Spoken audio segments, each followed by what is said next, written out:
Yes. I want to reside with my sons. Yes. And I want to reside with Marilyn and her kids, and I'd like to have that happen today. Yes.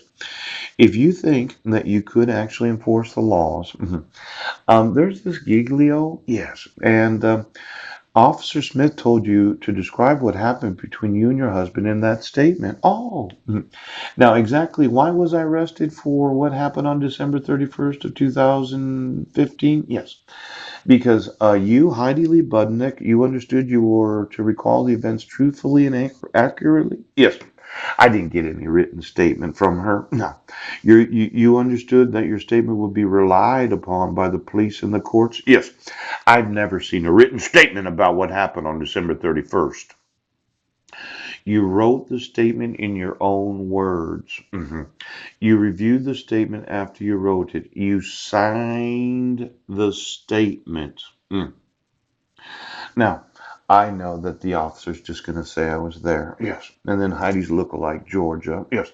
She's going to come to find out because she decided to be on the police department. Yeah. Mike's going to show up behind her as the bee on her.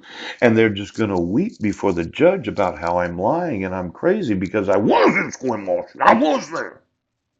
But you removed the availability of me impeaching witnesses because you would not admit the evidence that I wasn't in that city.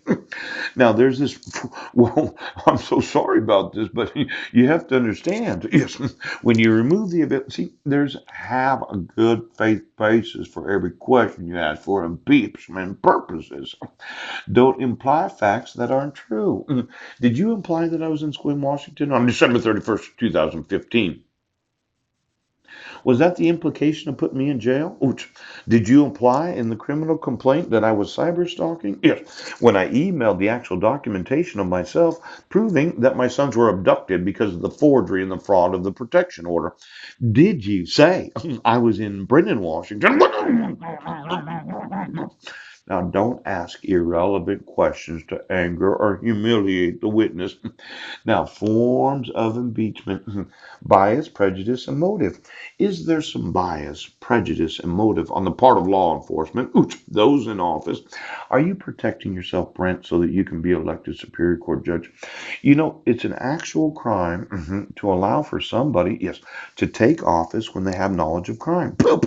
Now, for every candidate for office for the last 40 fucking years right now, this idea that you're going to put somebody on the back burner and you're going to pay somebody to put somebody away in a mental institution so you can get elected Superior Court judge.